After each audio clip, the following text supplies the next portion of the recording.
Good evening. Welcome to the Huddle, everyone.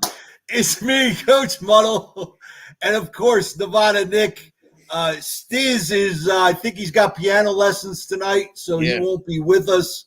But we got a lot to talk about. We'll get into a lot. And if you don't mind, Nick, I want to start with the Dallas friggin' Cowboy game. That's fine with me, man. Much rather start with that than the Eagles game. Trust me on that, because that was the highlight of my day, at least. Obviously, the Eagles game wasn't, but it's always great to see Jerry Jones squirm, see Dallas Cowboys fans squirm. I mean, I got no problem with that at all, Coach. I mean, look, I've been saying all year, and I think, everybody's agreed with me, but I've been saying all year that coaching was going to end up costing the Cowboys. Yep. And it has. I mean, it did. And then there's so many different things you can point at yesterday, from not coming out ready for the game, which I think was pretty evident, getting thoroughly out-coached for the first three quarters, which I think was pretty evident, and then just the bizarreness of everything. As Sammy, great point. Another one, the most penalized team in the league all year, which comes down to the coaching. Penalties are on coaching, discipline, and then just some of the other stuff. First of all, the fake punt. Good call. I mean, I don't know how the Niners.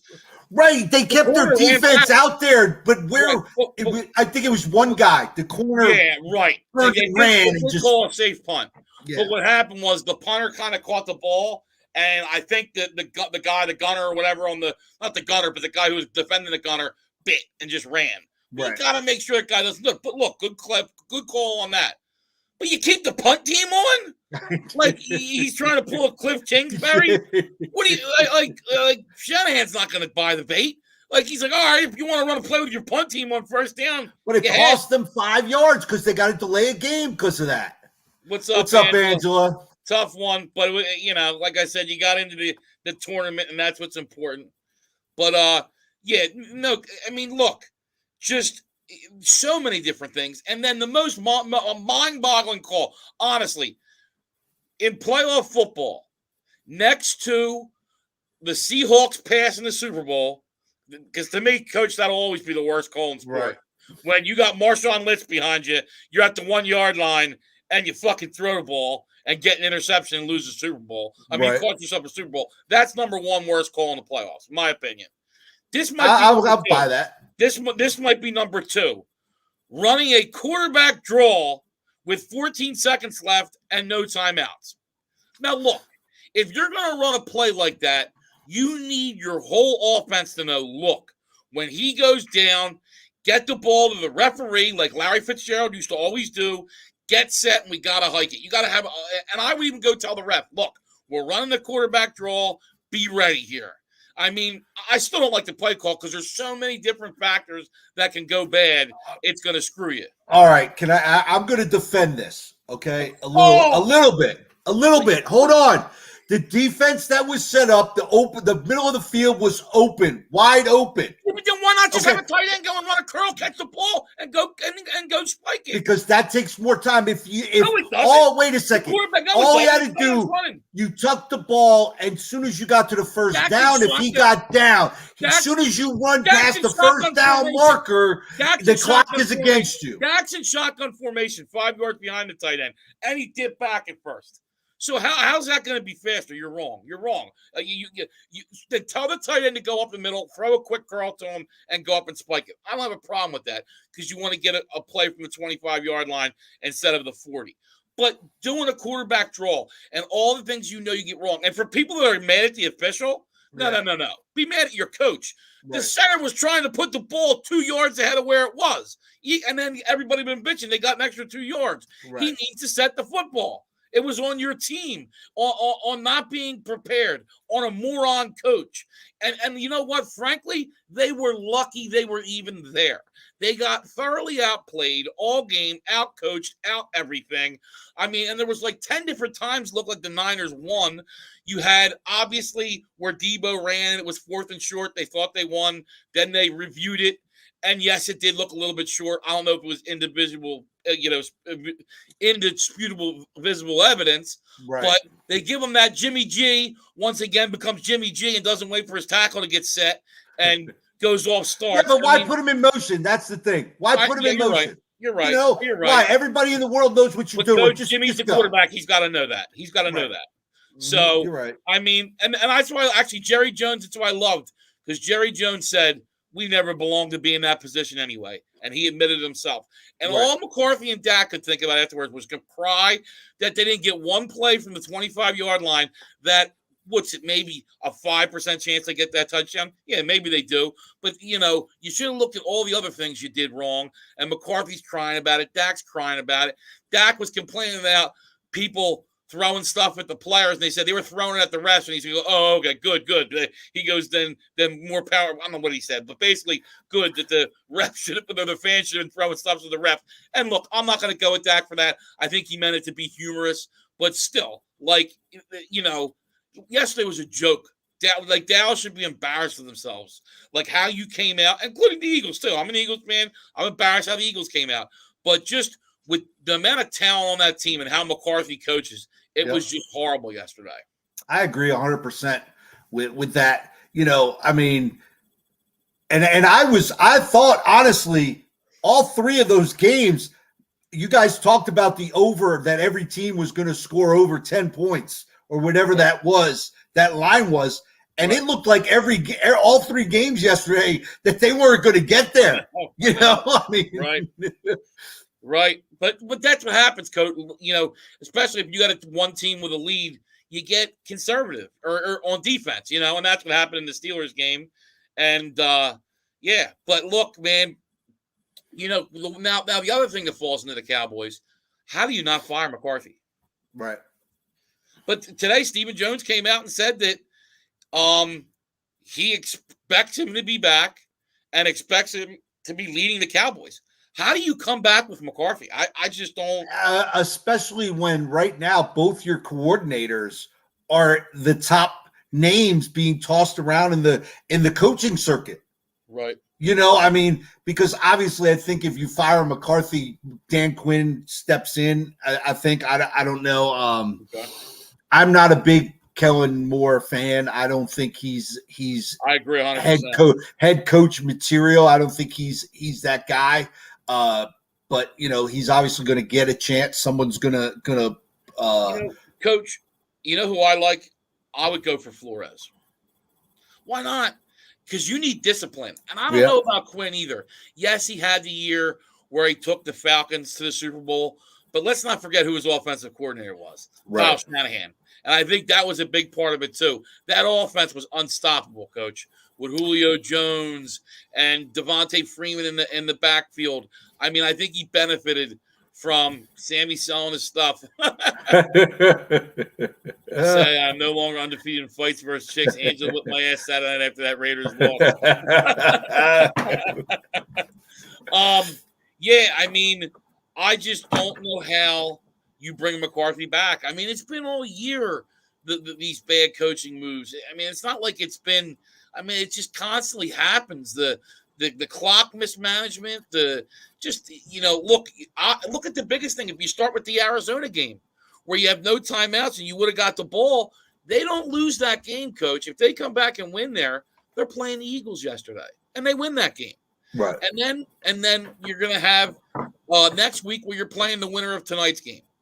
Or no, though. Wait, I'm trying to think. No. Yeah, if they won, Eagles would have went to Green Bay, and they would Dallas would have hosted the winner tonight. They would have played the Eagles. That's what I'm talking. One would have been Tampa. Dallas would have been the 2 seed. They would have played the Eagles. Oh, right. And Tampa would have played the Niners. Right. I think Niners would have beat Tampa too. Right. But still, now you're in the second round. Maybe you win in the second round. It's just. I mean, it's a mess. I just don't know how you – and I'm telling you, we've said it the last few years, and we've been right about pretty much everybody but Zach Taylor. Because we said Zimmer last year. Right. We said Fangio. They both got fired this year. If they bring back McCarthy, I guarantee you it'll be they might make the playoffs again. They were 6-0 against the NFC East, 6-5, 6-6 now against everybody else, right. 500 team. they will be firing McCarthy next year, guaranteed. It'll be a lame duck year. Yeah, I think I see that. I can see that absolutely. Because horrible, and Jimmy G. I don't know why when you're that big of a lead, you're asking him to throw the football around. Look, and he tried to give the game back. It was that I felt like he was throwing the football, kind of like Hurts was in the day, off his back foot, trying to lob it over defensive linemen, right? And towards the end there, and we'll get into the Eagle stuff later. But but there there's the turnover, and then he makes these key mistakes going down the end.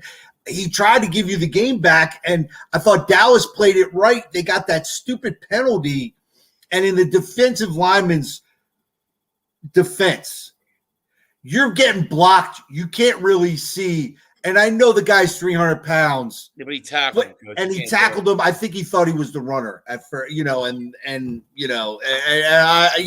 making an excuse for him, think but a guy like me's a runner. I'm the runner. Come on, you're jacked up. You're trying to get in there and get that play, and then you're like, "Oh shit, it's not. It's not." You're after you figure it out, it's too late. Like you said, your momentum's going. But they had to call it though, and it keeps happening with the Cowboys. It's undisciplined football that continues.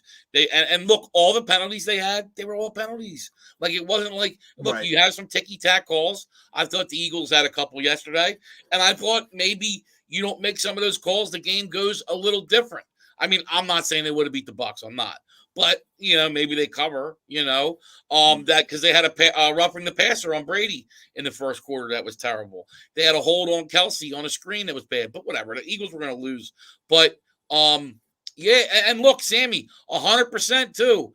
Warner got hurt too. You get Bosa out of the game. Right. You get Warner out of the game, and you don't take advantage. It's just and look, both quarterbacks too. And that's going to be the problem with these teams. I said it when the Niners they might have the best roster in football. I mean, really, they might have the best roster in football. Their issues is quarterback. And then look, they've made the Super Bowl. And look, I said this was the second best team in the NFC and the team that poses the most challenge to the Packers. Right. And if Jimmy G plays his game, they can beat the Packers. The problem is he does stuff like he did late in the game where you miss a wide open guy who would have went, into he probably would have scored if he hits him in possibly, stride. But definitely gone into Dallas territory near field goal range. And then you throw an inexcusable interception, and you put Dallas on on the San Francisco 30-yard line instead of possibly punting the ball, and you basically give them a touchdown and put them back in the game. San Francisco had played great defense. Dallas had one drive. Basically, from that point, they only had 7 points. Right. And Dak too. He's another one. If you're getting $40 million and you want to be paid as a top 3 quarterback, you need to play as a top 3 quarterback. And he was far from that yesterday. And his pick too, Coach, when you're down 16-7 and you need to make plays, that's inexcusable too. Yeah, right. It can't happen. And you know what? If he don't make that pick, maybe the Cowboys find a way to come back yesterday. Absolutely. But I thought that was the nail in the coffin, really. When he threw that interception and it went from 9 to 16, I think that put the nail in the coffin yesterday. Absolutely. I agree. 100%. Yeah. So let's get to your Philadelphia Eagles. Yeah. Now, Coach, you're going to call it overreaction Monday because I think you might know what might be coming. And look, I mean, it was bad. Now, I'm not one of the fire Sirianni. I'm not saying that. He had a decent year. I do question your game plan. I mean, they were basically offering you to just throw the ball to Smith. I mean, and you got to make the plays, Coach. And I know it's one game, and I know we only gave him 1 year, and I hate to overreact. But my problem is Jalen Hurts going to be Lamar Jackson? They were 0-6 or 0-7 against playoff teams, Coach. And if you say to the Eagles, all right, you're not going to run on us, Jalen, beat us with your arm, he can't do it, Coach. And that's what I'm concerned about. And I know it's tough to only give a guy 1 year. You're right. And maybe he does grow, but he doesn't seem to read defenses good. He doesn't seem to go down to his, he locks in on guys. He doesn't go through his progressions. I just wonder, is Hurts's value ever going to be higher than it is right now, Coach? And we also have 3 first-round picks. So our opportunity to go out and get that top elite quarterback you need, is that going to be as good as it is there a quarterback in this draft? I mean, there's 3 of them. I know. Not the draft. I'm talking about going out and getting Watson, getting Wilson, getting whomever it is that's an upgrade over Hurts. Maybe it isn't the answer. Maybe I understand I might be overreacting. It's just I don't know. I honestly think that the game plan was horrible, but part of that is coaching and the game. Being to make in-game adjustments. Right. And I don't think that the Eagles all year have been an in-game adjustment team. Right. They come out with a game plan. You stop it, they're done. And it was just that's what I saw. No. And part of that is that's exactly what happened. They kind of, they took the run game away and they asked Ertz to throw the football and beat us. And his game works so well off of the running game, right, that when the running game isn't working, right, you're done. And I think that is more coaching, but Coach, and not developing a game plan. When you here get to the playoffs, I understand. You play the better defenses. It's his first. It's going to be an issue. It's going to be an issue, his first Coach. Playoff game. No, I know. First playoff game. I know. So you gotta, you didn't expect him to be here. You didn't expect it. This was a bonus for the Eagles. Come on, you didn't come into the season going, we're a playoff team. You didn't. Yeah. Nobody did. Yeah. You said they were going to be better than what they were. Yes, yeah. But we didn't expect them to be a playoff team. And Stiz is right. And, Look, no, right. And that's the thing, Coach. When you can run the ball and play defense and run the ball like the Eagles did, you can win games. But can you win championships in this day and age? Coach, just look at all the quarterbacks that are left. Tom Brady, Aaron Rodgers. You got Stafford, Kyler tonight. And Jimmy G. You got Jimmy G, who he's right. He's not elite, but he's on the cusp. He wins. I would say he's that second tier. 6-2 in the playoffs. Yeah. He's 6-2 in his playoff record. Well, he's got a good team around him. So, okay. But okay. And then in the AFC, Josh Allen, Patrick Mahomes, who are the Chiefs? Joe Burrows. So, Coach, and then Ryan Tannehill. Tannehill, second tier guy, and it has a great roster around him. So you either got to have elite quarterback play. And the only team you could say that's won the Super Bowl that didn't have elite quarterback play would be my Eagles. And guess what? We had elite quarterback play because Carson Wentz had an MVP year. And then Foles came in and he played like an elite quarterback in the playoffs. He's not an elite quarterback, but he played like an elite quarterback in the playoffs. That's why the Eagles won the Super Bowl. Right? Okay. No, I'm just saying. But I believe that the pieces are around. I mean, I think your receiving core and getting rid of Zach Ertz, I understand the whole contract thing, but you don't. Goddard's not Zach Ertz, and you need that security. They need to help out that receiving core, and I know they've been. You're right. Keep drafting these guys and drafting these guys, but Smith's good. Smith's a good young receiver. At some point, you got to get some pieces there to help him out, and then it's not there. Yeah, but Coach, if you're going to win a Super Bowl with what I would say is not an elite quarterback, you're going to have a good running game and what I would call elite defense. Yes, great defense. Yes, Flacco won. What'd they have? Right. Great defense. Right. Eli, was great defense. But Eli, at that point, he was probably playing elite quarterback. Right. Eli really was playing well. He had some good years in there. But yeah, I mean, it's just how it is. And the only the only one where you can look at too that wasn't elite is maybe Trent Dilfer, and that's one of the top 3 or 4 defenses in the history of the NFL in that Ravens bunch.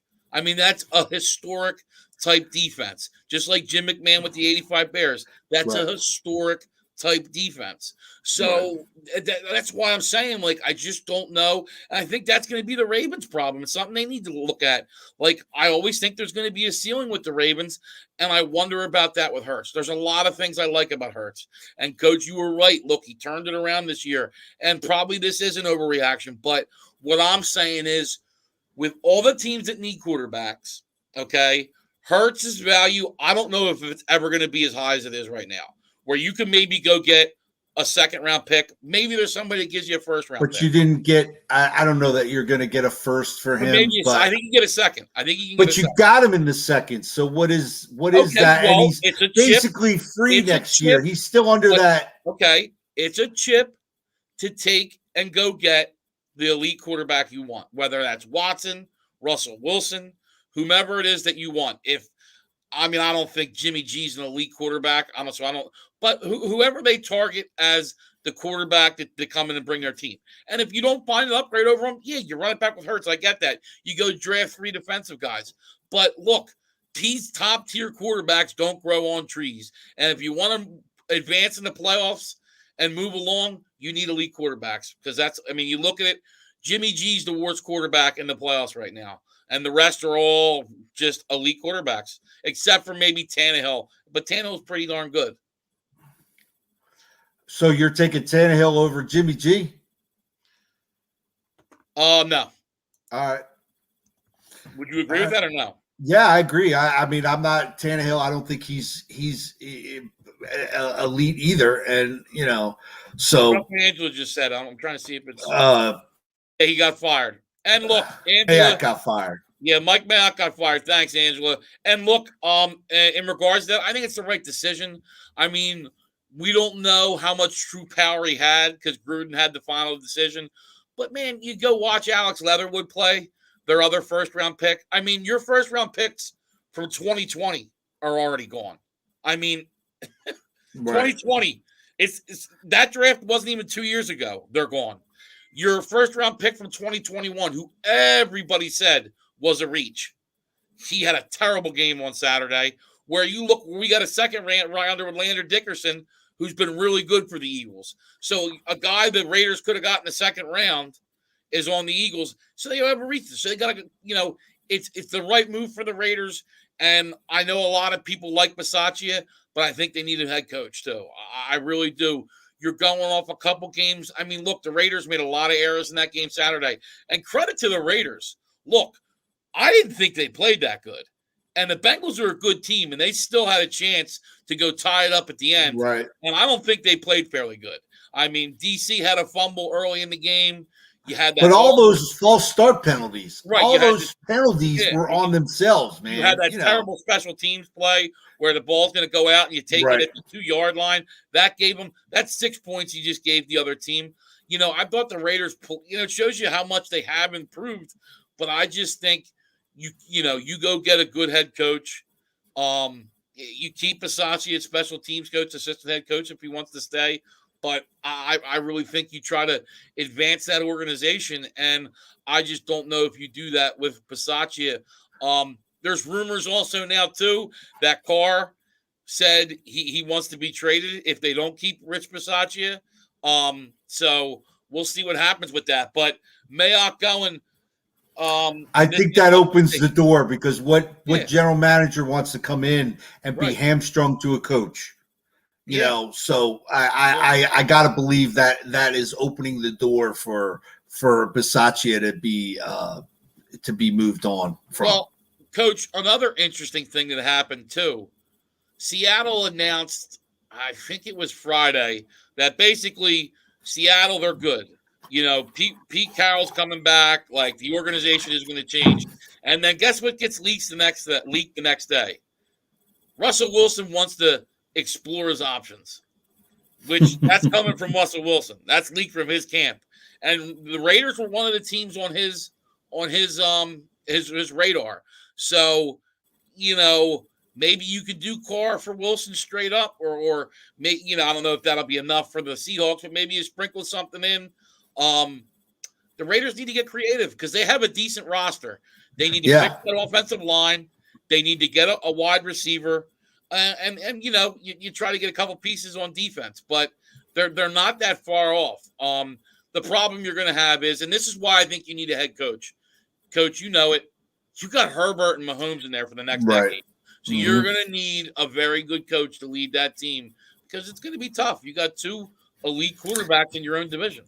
And you have another team I still think Denver, they were a quarterback away from being really good too. So you don't want to be left in the dust. Kind of like the Giants, I feel like, are left in the dust. Everybody else has improved.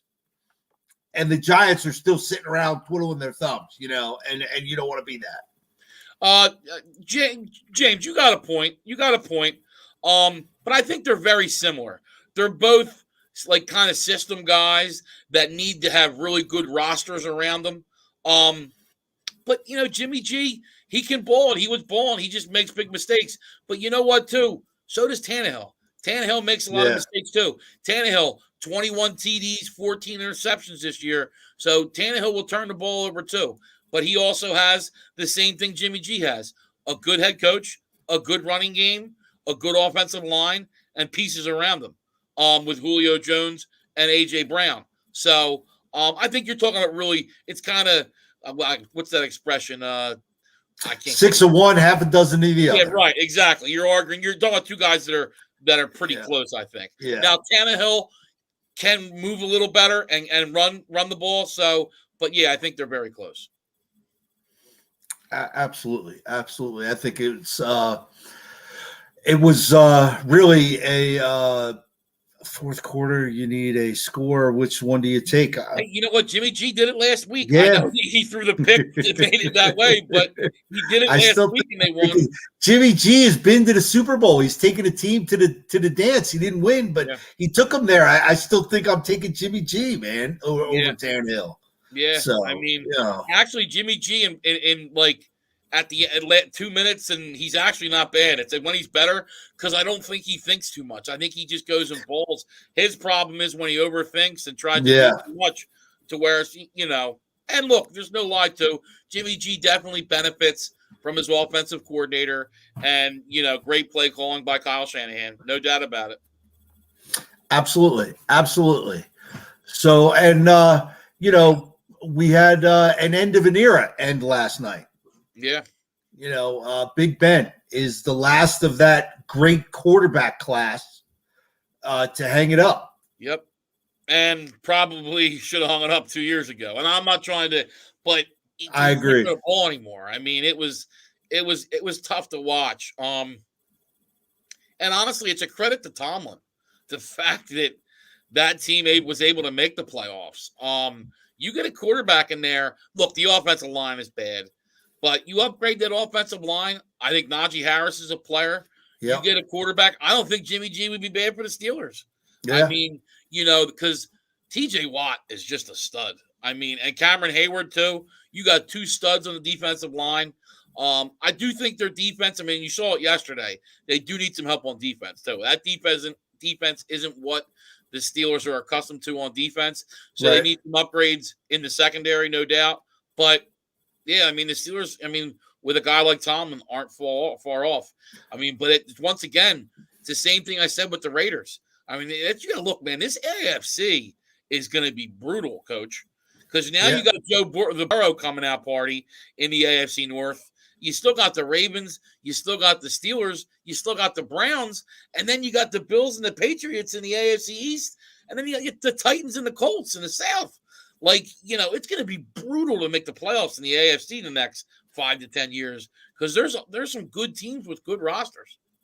I agree. And, and then because you look at the Jets, the Dolphins, the teams they've got a long way to go now. I think. Right. I think that gap is just getting wider for those non-competitive. And that's why I say with the Raiders, you got to be careful because out of the teams that are in that bottom tier, I think the Broncos are the closest to being back into the mix. Yeah, if they go to the quarterback, that's going to throw them into the mix too. Right. And James, I like Miami, but they just went and got rid of a great coach. Yeah. And I'm telling you now, you're not going far with Tua. You're not. Right. And I think that was the big thing with Flores. Yep. Supposedly he wanted Herbert. And could you imagine Herbert in Miami with Jalen Waddle on that defense? They might have took the Bills for the AFC East. That's how good they would have been. But they got Tua, who's a game manager at best. And, look, he still had 2 winning seasons with him too. And they still fired him. Right. I mean, one of the great turnarounds. I mean, you started off 1-7, and I could have seen getting fired midseason there. But the guy goes, 8-2 in the last 10 games? I mean, they were one of the hottest teams down the stretch. Because the Eagles had their pick. The Eagles had like a top 3 pick at one point. And then, they go on the run, obviously. And, there was one point because the Colts were 1-4, and they were like 0-4. You're going to have 3 top 10 picks, man. Well, I'm ready to go start winning. But, look, it was a good experience for the Eagles this year getting in the playoffs. I knew. And I went against my number 1 rule. Don't go against Tom Brady. But, and look, that's a sad thing because I think I'm going to go against him again next week. And Brady played well yesterday, but the Bucs have some issues, on offense. I mean, the Eagles played terrible. I think if they play the Rams, I think the Rams can beat the Bucs.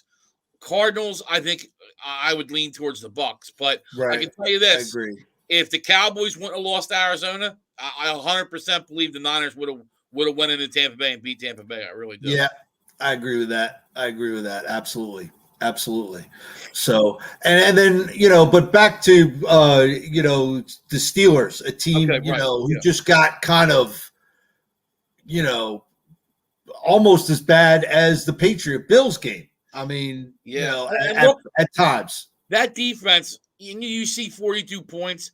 They were balling out at first, man. And I think Coach, at a certain point, the dam breaks, and I think you just get so frustrated when you give up no points in the first quarter, then you get a touchdown in the second quarter for your offense, and they just can't move it, and then you get down 7-0.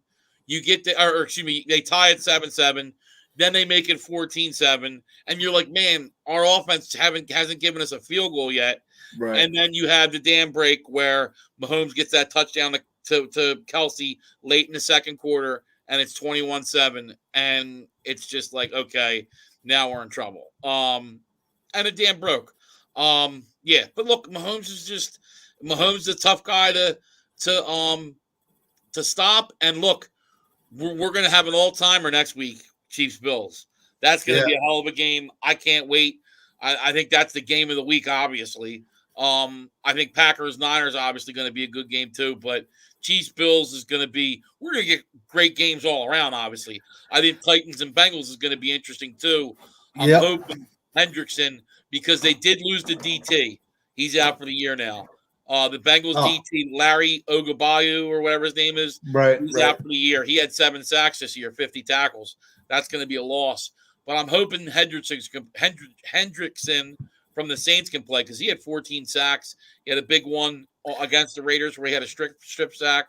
If he doesn't play, I really think that's going to hurt. Well, I think that's the whole reason the Raiders got back in the football game because the second half, those 2 guys weren't there. And I think it helped to get the Raiders back in. And, Coach, I'll give you a point. When Hendrickson was in the game, 50% pressure rate when Hendrickson was in the game. When he went out, 9.5.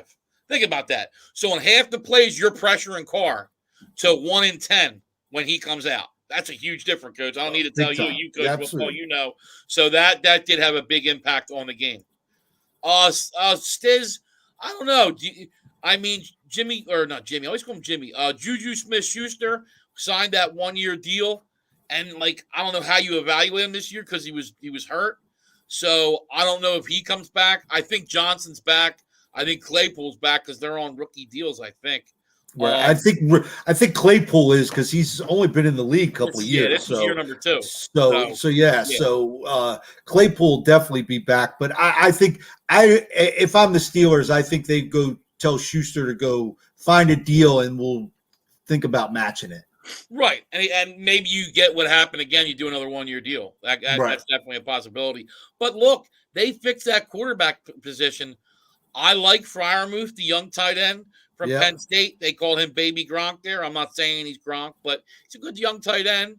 You got Najee Harris in the backfield. You got Johnson. You got Schuster. You got Claypool. The weapons are there. Yeah. It's about fixing that offensive line and getting a quarterback the helmet. And, the Steelers aren't far off. No, and getting – because I think I think Ben took a lot of that offense away. They threw the ball because of Ben instead of really getting back and working that running game more of what they should. And I think once they do that, things will start to play out a little better. They made a mistake too by drafting Najee Harris. You put the cart before the horse. You should have went line, and because too, if you got a good line, look at the Niners. All these good, they find these running backs in the 6th round. No, look at the Giants. They got a great offensive line. So they just like the Broncos when Shanahan was there. They have all these great running backs. No, they have a great scheme. Because they never great line, and you're just going to manufacture running backs because it's a great scheme and it's a great offensive line. And you saw none of those guys from those Denver days when they went somewhere else, they never panned out. I think Clinton Portis was the only one who kind of panned out back then, but all the other ones did. You had Mike Anderson. You had Peyton Hillis. Remember Peyton Hillis who went to the Browns and didn't have the success he had there? And he went to the Giants for a bit, yes. Right. I mean, they would just have guys go in and out at running back. And obviously, Terrell Davis was a 6th rounder. Now, Terrell Davis was different. He was a player that I think, obviously elevated too. But, Yeah, but he worked that system. He fit that system to a team. Helped. So, yes, It's like saying Emmitt Smith. Emmitt Smith was a good running back, but made him great, was playing for that offensive line. But he was still a good running back. Yeah. So, now, what do you think about the Knights game? Absolutely. So, we got some big games, coming up on Saturday. Yeah. Yeah, it's going to be the 2 AFC, or no, excuse me, the 2 1 seeds play Saturday. Yeah. Titans, Bengals, and the night at 4:30, and the night game's going to be that great Packers-Niners game. And the lines right now, Titans are 3.5, Packers are 5.5. And the one thing I'll tell you now, I mean, I'll give picks this weekend too, but I like the Packers in a tease with the Bills +8. I really like it. And see, with the Bills too, I'd wait because now it's gone from 2 to 2.5. If that moves up to a field goal, I mean, I'm like I said, I'll wait, Coach. I know you're thinking, don't give your picks out. I'll wait to the weekend, but it's gonna. I'm excited. It's going to be very interesting. And like I said in that Titans game, the big thing's going to be if Hendrickson is out too. I think it's going to be a tall order for that Bengals team, unless Burrow goes off. But they don't have a good line offensively, and that Titans team can put pressure on a quarterback. I know Burrow's good, and I'm sure he's going to make plays, but, man, it's going to be tough defensively without your 2 best defensive linemen. I mean, right, but is the running back for the Titans, is he going to play? And how does he work? No, that's but he might play, but is he 100% or not? We don't know what it looks like. It's a shame too because I hate to see injuries. And I know that was Stiz's big thing. And I liked it, too. I thought the Bengals were going to upset him. But I think that puts a wrench into things if you lose your top 2 defensive linemen. And another thing I noticed, and it seems very interesting, man, COVID was a real issue at the end of the year. Nobody's got COVID anymore. It seems real interesting in the playoffs and all that playoff money. No guys got COVID anymore. COVID just went away. It doesn't go into the things now. I gotta wonder if they're even tested. I wouldn't be surprised if they weren't. Now, Coach, who do you like tonight? Right. So who do you like tonight, Nick? I just said that to you, and then you give a question with a question. Tonight I like the Rams. I don't like how the Cardinals are playing. I don't love 3.5. I'm leery. I'm worried about the Rams losing by 3, but I'm going to lay the points. I'm going to take the Rams.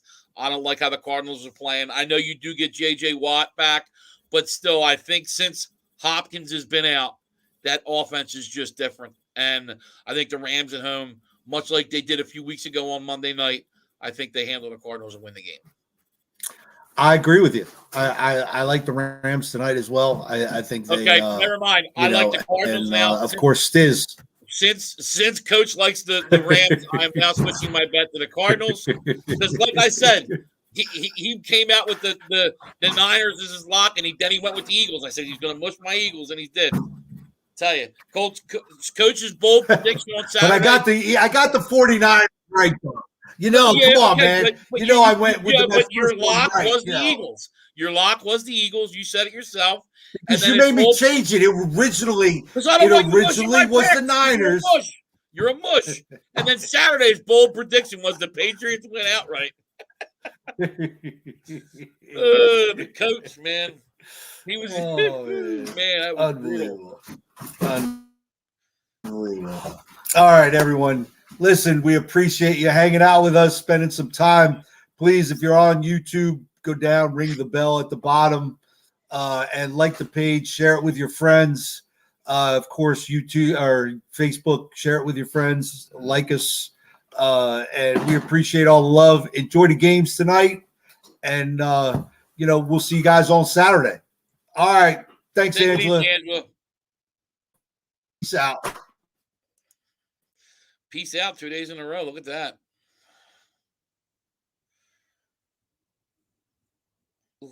You're constipated, Coach.